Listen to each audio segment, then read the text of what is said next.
Ambani news ಟಿವಿಗೆ ಸ್ವಾಗತ. ಪ್ರತಿದಿನ ನ್ಯೂಸ್ ಅಪ್ಡೇಟ್ಗಾಗಿ ಸಬ್ಸ್ಕ್ರೈಬ್ ಮಾಡಿ. ಅಂಬಾನಿ ನ್ಯೂಸ್ ಟಿವಿ ವೀಕ್ಷಕರಿಗೆ ನಮಸ್ಕಾರ. ಚುನಾವಣೆ ಬಂತು ಅಂದ್ರೆ ಸಾಕು, ಮತದಾರರ ಕೈಗೆ ದುಡ್ಡು ಇಟ್ಟು ವೋಟ್ ಬ್ಯಾಂಕ್ ರಾಜಕಾರಣ ಮಾಡೋರೇ ಹೆಚ್ಚು. ಆದ್ರೆ ಇಲ್ಲೊಬ್ಬರು ವಿಶಿಷ್ಟ ಸಮಾಜ ಸೇವಕರು ಜನರಲ್ಲಿ ಹೊಸ ಜಾಗೃತಿ ಮೂಡಿಸುತ್ತಿದ್ದಾರೆ. ಮತಕ್ಕೆ ಹಣ ಪಡೆಯಬೇಡಿ, ಅದರ ಬದಲು ನಮಗೊಂದು ಮನೆ ಕಟ್ಟಿಸಿಕೊಡಿ ಅಂತ ಜನಪ್ರತಿನಿಧಿಗಳನ್ನು ಕೇಳಿ ಎಂದು ಸಿಎಂ ಬೈರೇಗೌಡ ಅವರು ಜನತೆಗೆ ಕರೆ ನೀಡಿದ್ದಾರೆ. ಹೌದು, ಶಿಡ್ಲಘಟ್ಟ ತಾಲೂಕಿನ ಚೀಮನಹಳ್ಳಿಯಲ್ಲಿ ಇತ್ತೀಚೆಗೆ ಮಾನವ ಹಕ್ಕುಗಳ ಕಮಿಟಿ ವತಿಯಿಂದ ಬಡವರಿಗೆ ಉಚಿತ ಮನೆ ನಿರ್ಮಾಣ ಸಾಮಗ್ರಿ ವಿತರಿಸುವ ವಿಶಿಷ್ಟ ಕಾರ್ಯಕ್ರಮ ನಡೆಯಿತು. ಭಾಷಣ ಮಾಡುವುದಲ್ಲ, ಬದುಕಿಗೆ ಆಸರೆಯಾಗುವುದೇ ನಿಜವಾದ ಸಮಾಜ ಸೇವೆ. ಚೀಮನಹಳ್ಳಿಯ ಹಾಲೋ ಬ್ರಿಕ್ಸ್ ಇಟ್ಟಿಗೆ ಕಾರ್ಖಾನೆ ಆವರಣದಲ್ಲಿ ನಡೆದ ಕಾರ್ಯಕ್ರಮದಲ್ಲಿ ಮಾತನಾಡಿದ ಮಾನವ ಹಕ್ಕುಗಳ ಕಮಿಟಿ ಕರ್ನಾಟಕ ರಾಜ್ಯದ ಸಂಸ್ಥಾಪಕ ಅಧ್ಯಕ್ಷರಾದ ಸಿಎಂ ಬೈರೇಗೌಡರು ಇಂದಿನ ರಾಜಕೀಯ ವ್ಯವಸ್ಥೆಯ ವಿರುದ್ಧ ತೀವ್ರ ಬೇಸರ ಹೊರಹಾಕಿದರು. ಚುನಾವಣೆ ವೇಳೆ ಮತಕ್ಕಾಗಿ 500 ಅಥವಾ 1,000 ರೂಪಾಯಿ ಪಡೆಯುವ ಬದಲು ನಮಗೆ ಒಂದು ಮನೆ ಕಟ್ಟಿಸಿಕೊಡಿ, ನಮ್ಮ ಮನೆಯ ಹೆಣ್ಣು ಮಗುವಿನ ಮದುವೆಗೆ ನೆರವಾಗಿರಿ ಎಂದು ಜನಪ್ರತಿನಿಧಿಗಳ ಬಳಿ ಕೇಳುವ ಮನೋಭಾವ ಜನರಲ್ಲಿ ಬೆಳೆಯಬೇಕು. ಆಗ ಮಾತ್ರ ರಾಜಕೀಯದ ಉದ್ದೇಶಕ್ಕೂ ಒಂದು ಅರ್ಥ ಬರುತ್ತದೆ ಎಂದು ಅವರು ಹೇಳಿದರು. ಅಷ್ಟೇ ಅಲ್ಲದೆ ಸಮಾಜ ಸೇವಕರೆಂದು ಹೇಳಿಕೊಂಡು ತಿರುಗುವವರು ಬಡವರಿಗೆ ಎಷ್ಟು ಮನೆ ಕಟ್ಟಿಸಿಕೊಟ್ಟಿದ್ದಾರೆ ಎಂದು ಜನರು ಆತ್ಮಾವಲೋಕನ ಮಾಡಿಕೊಳ್ಳಬೇಕು. ಬರೀ ಭಾಷಣ ಮಾಡುವುದಲ್ಲ, ಸಂಕಷ್ಟದಲ್ಲಿರುವ ಕುಟುಂಬಗಳಿಗೆ ಬದುಕಿನ ಭದ್ರತೆ ಕಲ್ಪಿಸುವುದೇ ನಿಜವಾದ ಸಮಾಜ ಸೇವೆ ಎಂದು ಅವರು ಮಾರ್ಮಿಕವಾಗಿ ನುಡಿದರು. ಯಾವುದೇ ರಾಜಕೀಯ ಆಸೆ ಇಲ್ಲದ ನಿರಂತರ ಸೇವೆ. ತಮ್ಮ ಸಂಸ್ಥೆಯು ಯಾವುದೇ ರಾಜಕೀಯ ಲಾಭದ ಉದ್ದೇಶವಿಲ್ಲದೆ ಈ ಸೇವಾ ಕಾರ್ಯಗಳನ್ನು ನಡೆಸುತ್ತಿದೆ ಎಂದು ಸ್ಪಷ್ಟಪಡಿಸಿದ ಬೈರೇಗೌಡರು, ಮನೆ ಇಲ್ಲದೆ ಪರದಾಡುತ್ತಿರುವ ಬಡವರು, ದಿನಗೂಲಿ ಕಾರ್ಮಿಕರು ಹಾಗೂ ಆರ್ಥಿಕವಾಗಿ ಹಿಂದುಳಿದ ಕುಟುಂಬಗಳಿಗೆ ಉಚಿತವಾಗಿ ಮನೆಗಳನ್ನು ನಿರ್ಮಿಸಿಕೊಡುವ ಉದ್ದೇಶದಿಂದ ಈ ಮಹತ್ತರ ಯೋಜನೆಯನ್ನು ಕೈಗೊಂಡಿರುವುದಾಗಿ ತಿಳಿಸಿದರು. ಸಮಾಜದ ಕಟ್ಟಕಡೆಯ ವ್ಯಕ್ತಿಗೂ ಸ್ವಂತ ಸೂರು ದೊರೆಯಬೇಕು ಎಂಬ ಆಶಯದೊಂದಿಗೆ ಈ ಸೇವೆ ನಿರಂತರವಾಗಿ ಮುಂದುವರಿಯಲಿದೆ ಎಂದರು. ಈ ಸಾರ್ಥಕ ಕಾರ್ಯಕ್ರಮದಲ್ಲಿ ಮನೆ ನಿರ್ಮಾಣಕ್ಕೆ ಅಗತ್ಯವಿರುವ ಸಾಮಗ್ರಿಗಳನ್ನು ನೂರಾರು ಫಲಾನುಭವಿಗಳಿಗೆ ವಿತರಿಸಲಾಯಿತು. ಕಾರ್ಯಕ್ರಮದಲ್ಲಿ ದಿಬ್ಬೂರಹಳ್ಳಿಯ ಕುರಿಗಡಪ್ಪ, ಬಶೆಟ್ಟಿಹಳ್ಳಿಯ ದ್ಯಾವಪ್ಪ, ಕುಂದಲಗುರ್ಕಿಯ ರತ್ನಮ್ಮ, ನಟರಾಜ್, ಗಜೇಂದ್ರ, ನವೀನ್ ಸೇರಿದಂತೆ ವಿವಿಧ ಗ್ರಾಮಗಳ ಪ್ರಮುಖರು ಮತ್ತು ಸಾರ್ವಜನಿಕರು ಉಪಸ್ಥಿತರಿದ್ದರು. ವರದಿ ಮಾನಸ್. ಶಿಡ್ಲಘಟ್ಟ ಕ್ಷಣ ಕ್ಷಣದ ನಿಖರ ಮಾಹಿತಿಗಾಗಿ ಸಬ್ಸ್ಕ್ರೈಬ್ ಮಾಡಿ, ಸಪೋರ್ಟ್ ಮಾಡಿ. ಅಂಬಾನಿ ನ್ಯೂಸ್ ಟಿವಿ, ನಿರಂತರ ಸುದ್ದಿಗಾಗಿ ನೋಡ್ತಾ ಇರಿ. ಕಟ್ಬೇಡ ಕೇಳಿ. ಇವತ್ತಿನಿಂದಲೇ ನಾನು ಎಷ್ಟೋ ಜನಕ್ಕ ಮನೆಗೆ ಕೊಟ್ಟಿದ್ದೀನಿ, ಮನೆಗೆ ಕಳಿಸಿದ್ದೀನಿ. ಅವನಿಗೆ ಯೋಗ್ಯತೆ ಇತ್ತಂದ್ರೆ ಆ ಮನೆಗೆ ಸುಣ್ಣ ಬಣ್ಣ ಮಾಡಿ ಅದೇನ್ ಕೆಳಗ್ ಫ್ಲೋರಿಂಗ್ ಹಾಕಿ ಗೃಹಪ್ರವೇಶ ಮಾಡ್ಕೊಡಕ್ ಹೇಳಿ, ನೋಡೋಣ. ಒಂದ್ 10 ಜನಕ್ಕೆ ಮಾಡಕ್ ಹೇಳಿ. ಅರ್ಥ ಆಗ್ತದ್ಯಾ? ನೋಡಿ, ಅವ್ರ ತರ ಸಮಾಜ, ಡೊಂಗಿ ಸಮಾಜ ಸೇವೆ ಮಾಡ್ಬೇಕಂದ್ರೆ ನಾವು ಹೇಳಿದೀವಿ, ನಮಗೂ ಗೊತ್ತಿದೆ. ಇವತ್ತಿಷ್ಟು ಜನ ಸೇರಿದ್ರೆ ಯಾರಿಗಾದ್ರೂ ದುಡ್ಡು ಕೊಟ್ಟು ಕಲ್ಸಿದಿರಾ? ಯಾರಿಗಾದ್ರೂ ದುಡ್ಡು ಕೊಟ್ಟಿದೀವ ಕೇಳಿ? ಯಾರಿಗಾದ್ರೂ ದುಡ್ಡು ಕೊಟ್ಟಿದ್ರ ಅಥವಾ ನಿಮ್ಮ ಹತ್ರ ಯಾವ್ದಾದ್ರು ದುಡ್ಡು ವಸೂಲಿ ಮಾಡಿದಿರಾ? ಏನಕ್ಕೋಸ್ಕರ ಬಂದಿದ್ರಿ ಹೇಳ್ರಿ ನೀವಲ್ಲ? ಮನೆ ಆದ್ರೂ ದಯವಿಟ್ಟು ನಮ್ಗೆ ಸಿಗಬಹುದು. ಹಂಗಾಗಿ ಆ ಮನೆ ಆದ್ರೂ ಏನಾದ್ರು ಸಿಗುತ್ತೇನೋ ಅನ್ನೋ ಒಂದೇ ಒಂದು ಕಾರಣಕ್ಕೋಸ್ಕರ ನೀವು ಬಂದಿದ್ರ. ಅದೇ ತರನೇ ನೆಕ್ಸ್ಟ್ ನಿಮ್ಮಲ್ಲಿ ಓಟ್ ಕೇಳಕ್ ಯಾರಾದ್ರೂ ಬಂದಿದಾರಂದ್ರೆ ಅವ್ರಿಗೆ ನೀವು ಹೇಳಬೇಕು. ಯಾರಾದ್ರೂ ಓಟ್ ಕೇಳಕ್ ಬಂದ್ರೆ ಅವ್ರಿಗೆ ಹೇಳ್ಬೇಕು. ನೀವು ಪ್ರತಿಯೊಬ್ಬ ಪಕ್ಷದವನಿಗೂ ಹೇಳಬೇಕು. ಇವತ್ತು ಬರೀ ನೀವು 500 ರೂಪಾಯಿ ಕೊಡ್ಸ್ಕೊಂಡು ಓಟ್ ಹಾಕೋದಲ್ಲ. ನೀವು ಹೇಳ್ರಿ, ಏನ್ ಹೇಳ್ಬೇಕಂತಂದ್ರೆ, ನನ್ನ ಮಗಳಿಗೆ ಮದುವೆ ಮಾಡಬೇಕು, 2.5 ಲಕ್ಷ ರೂಪಾಯಿ ಖರ್ಚು ಬರುತ್ತೆ, ನನ್ನ ಮಗಳಿಗೊಂದು 10 ಗ್ರಾಮ್ ಒಡವೆ ಮಾಡಿಸ್ಕೊಡಿ ಅಣ್ಣ, ನಿನಗೆ ಓಟ್ ಹಾಕ್ತೀವಿ ಅಂತ ಹೇಳ್ರಿ. ಒಂದ್ 10 ಗ್ರಾಮ್ ಚಿನ್ನ ಮಾಡಿಸ್ಕೊಡಿ ಅಣ್ಣ, ನಮ್ಮ ಓಟಿಗೆ ಎಷ್ಟು ಬೆಲೆ, ನಿಮ್ದು ಒಂದೇ ಒಂದು ಓಟಿಗೆ ಎಷ್ಟು ಬೆಲೆ ಇದೆ ಗೊತ್ತಾ? ನೀವು ಒಬ್ಬರು ಒಂದು ಓಟ್ ಹಾಕಿಲ್ಲ ಅಂದ್ರೆ ಅಲ್ಲಿ ಕೆಳಗೆ ಬಿದ್ದೋತ ಸರ್ಕಾರ. ಒಬ್ಬರು ಒಂದು ಓಟ್ ಹಾಕಿಲ್ಲ, ಕೆಳಗೆ ಬಿದ್ದೋತದೆ. ಯಾರೋ ಒಬ್ರು 500 ರೂಪಾಯಿ ಕೊಟ್ರು ಅಂತಂದಿದ ತಕ್ಷಣ ನೀವು ಹೋಗ್ಬಿಟ್ಟು ಅವ್ರಿಗೆ ಓಟ್ ಹಾಕ್ತಿರಲ್ವಾ? ನೀವು ವಿದ್ಯಾವಂತರಲ್ವಾ? ಯೋಚನೆ ಮಾಡಿ. ಕೆಲವರು ಏನ್ ಮಾಡ್ತಾರಂತಂದ್ರೆ, ಒಂದಿಷ್ಟು ಜನ ಅವ್ರದೇ ಆದಂತ ಒಂದಿಷ್ಟು ಜನ ಲೀಡರ್ಸ್ ಇರ್ತಾರೆ. ಅವ್ರ ಮುಖಾಂತರವಾಗಿ ಏನ್ ಮಾಡ್ತಾರೆ, ಇವತ್ತು ನಮ್ದು ಒಳ್ಳೆ ಕಾರ್ಯಕ್ರಮ ಐತಪ್ಪ, ಇವತ್ತು ನೀನ್ ನಮ್ಮ ಕಾರ್ಯಕ್ರಮಕ್ಕ ಬಂದ್ಬಿಡು ಅಂತಂದ್ಬಿಟ್ಟು 2 ಕ್ವಾರ್ಟರ್ ಎಣ್ಣೆ ಕೊಟ್ಬಿಡು, ಇಲ್ಲಿಗೆ ಬಂದಿತ್ತ ಸಿಎಂ ಬೈರೇಗೌಡಕ್ಕೆ ಜೈ ಅನ್ನಬೇಕು. ಎರಡೇ ಸಿಎಂ ಬೈರೇಗೌಡ್ರ ಅಂದ್ರೆ ಜೈ, మా అన్న, మా బాసు, మా దేవుడు. ಹೋದವ್ರಿಗೇನೋ ಲಾಭ, ಹೋದ್ರೆ ಒಂದು ಬಿರಿಯಾನಿ ತಿಂದ್ರಿ, ಟೆಂಪೋನಲ್ಲಿ ಕರ್ಕೊಂಡ್ರು ತಂದ್ಬಿಟ್ರು, ಅಥವಾ ಒಂದು 200-300 ಕೈಯಲ್ಲಿ ಕಾಸಿಟ್ರು ತಗೊಂಡ್ ಮನೆಗೆ ಹೋದ್ರಿ. ನಿಮ್ಮ ಮಕ್ಕಳಿಗೆ ಬಂದಿದ್ದೇನೋ, ಅಥವಾ ನಿಮ್ ಮನೇಲಿರೋ ಮಕ್ಕಳಿಗೆ ಏನಾದ್ರು ಬಾಕ್ಸ್ ಹಾಕಿ ಕಳಿಸಿದಾರ ಊಟ? ಯಾವತ್ತಾದ್ರೂ ಯಾರು ತುಂಬ್ಕೊಂಡಾಗಿದ್ರ? ಅಲ್ಲ, ಯಾವತ್ತಾದ್ರೂ ಏನಾದ್ರು ತುಂಬಾ ಅಪಾರವಾಗಿರ್ತಕ್ಕಂಥ ಸೇವೆ ಅದು. ತುಂಬಾ ಅಪಾರವಾಗಿರ್ತಕ್ಕಂಥ ಸೇವೆ ಇವತ್ತು ನಾವು ಮಾಡ್ತಕ್ಕಂಥದ್ದು. ಇಡೀ ರಾಜ್ಯ, ಇಡೀ ರಾಷ್ಟ್ರದಲ್ಲೇನೆ ಯಾರಾದ್ರೂ ಒಬ್ಬ ಸಮಾಜ ಸೇವಕ ಅಂತ ಹಟ್ಕೊಂಡು ಒಂದ್ ಹೆಸರು, ನಾನು ಸಮಾಜ ಸೇವಕ. ಇವತ್ತು ನಾವು ನೋಡ್ತಾ ಇದ್ದೀವಿ ಸಾಮಾಜಿಕ ಜಾಲತಾಣದಲ್ಲಿ ನಾವು ಸಮಾಜ ಸೇವಕರು ಅಂತ ಕೇಳಿ ಹಾಕಂತಾರೆ. ಶಾಲೆಗಳ ಅರ್ಜಿಗಳು ನನ್ಗೆ ಬಂದಿದ್ದಾವೆ.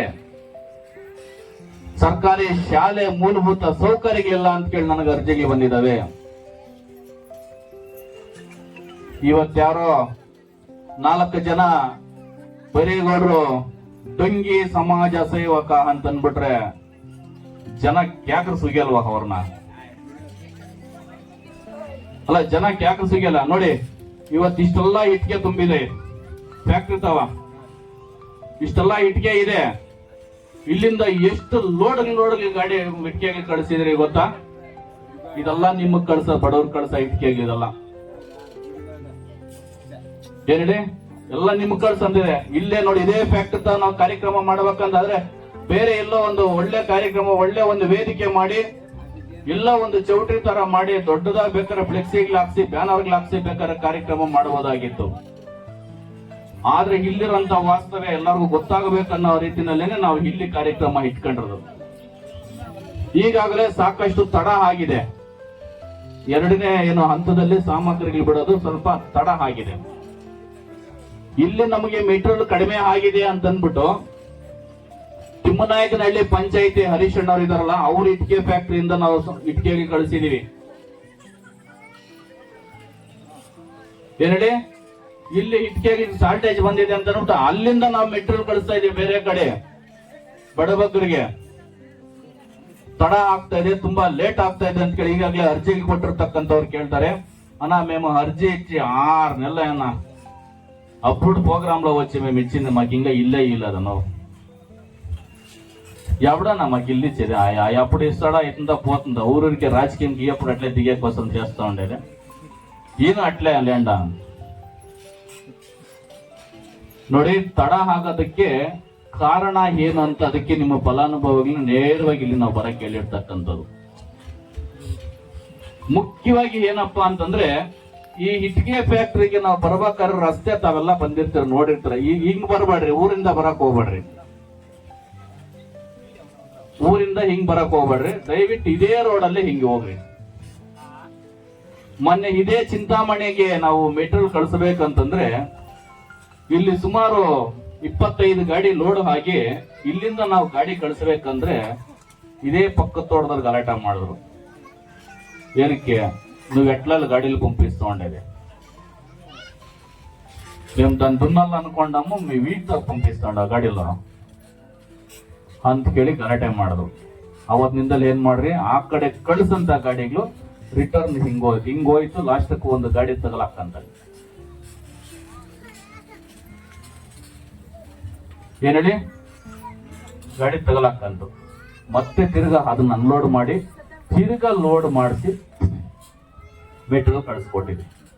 ಯಾಕಂತಂದ್ರೆ ಮುಖ್ಯವಾಗಿ ಹೇಳ್ತಾ ಇರ್ತಕ್ಕಂಥದ್ದು, ಈ ಇಟ್ಕೆ ಫ್ಯಾಕ್ಟ್ರಿಗೆ ಸೂಕ್ತವಾದ ರೋಡ್ ಇಲ್ಲ.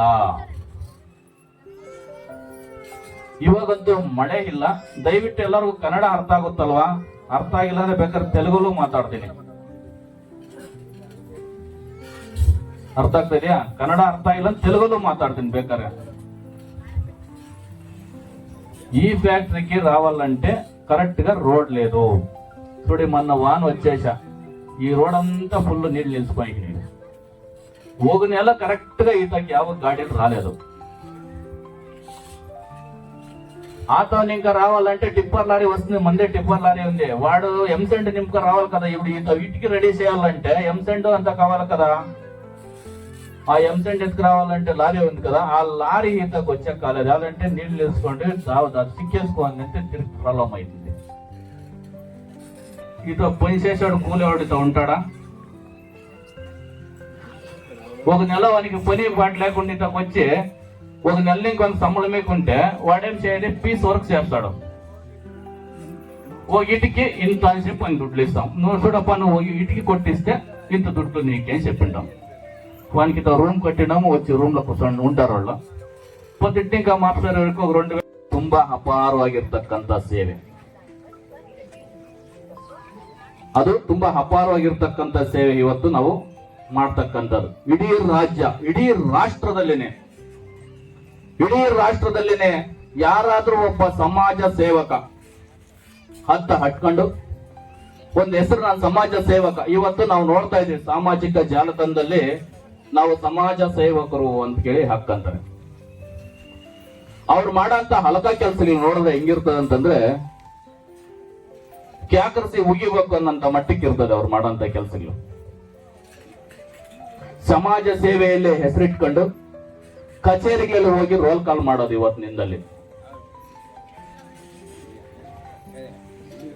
ಅಷ್ಟೇ ಅಲ್ದ, ಒಂದು ಪೊಲೀಸ್ ಸ್ಟೇಷನ್ ಅಲ್ಲಿ ಹೋಗಿ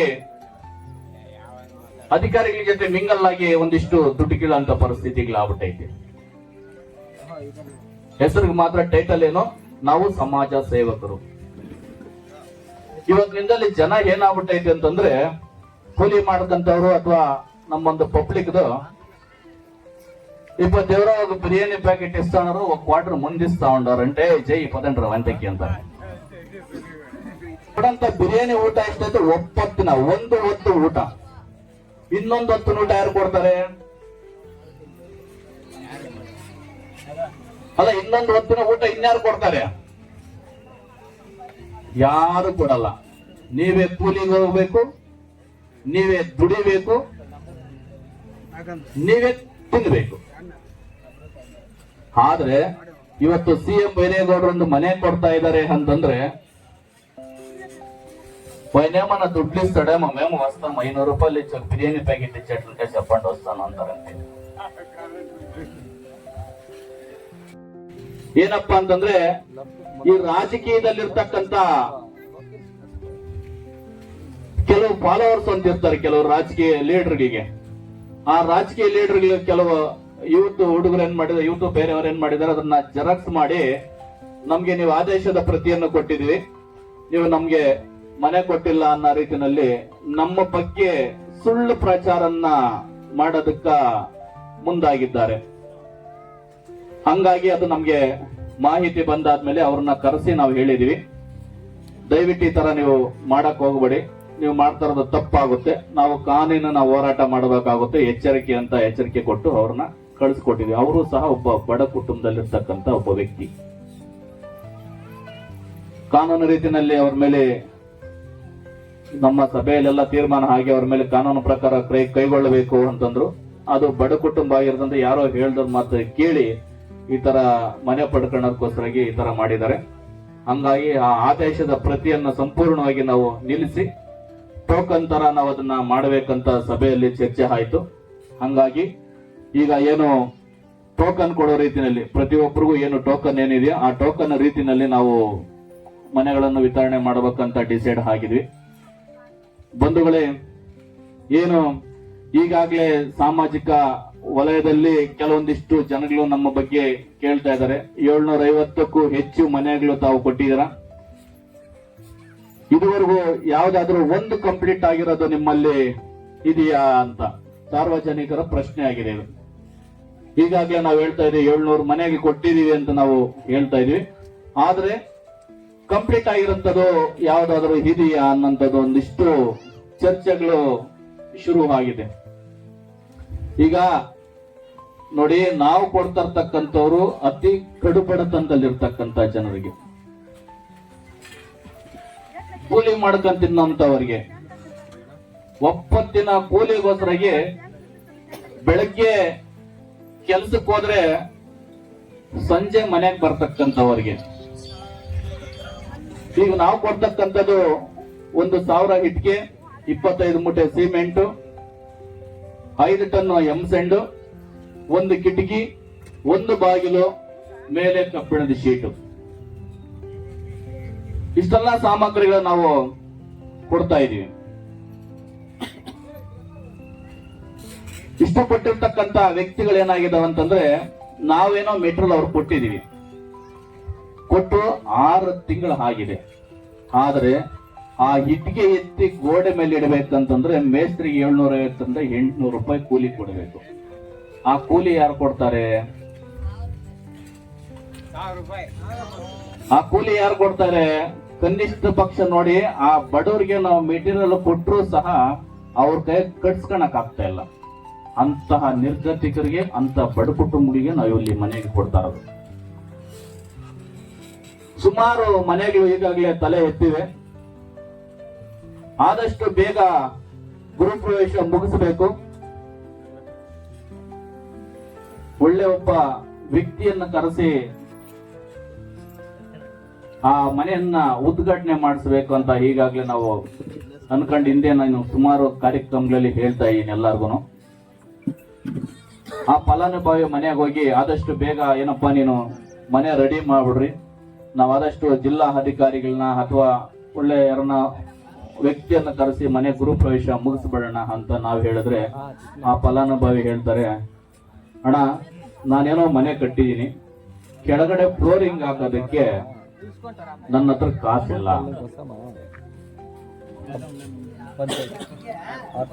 ಸ್ತ್ರೀ ಶಕ್ತಿ ಸಂಘದಲ್ಲಿ ನಮ್ಮ ಮಿಸ್ಸಸ್ 30,000 ರೂಪಾಯಿ ಹಣ ಎತ್ಕೊಂಡಿದ್ರು. ಆ 30,000 ರೂಪಾಯಿ ಹಣ ಎತ್ಕೊಂಡು ಕೂಲಿ ವರ್ಗ ಕೊಟ್ಟು ಮನೆ ಕಟ್ಸ್ಕೊಂಡಿದೀವಣ್ಣ.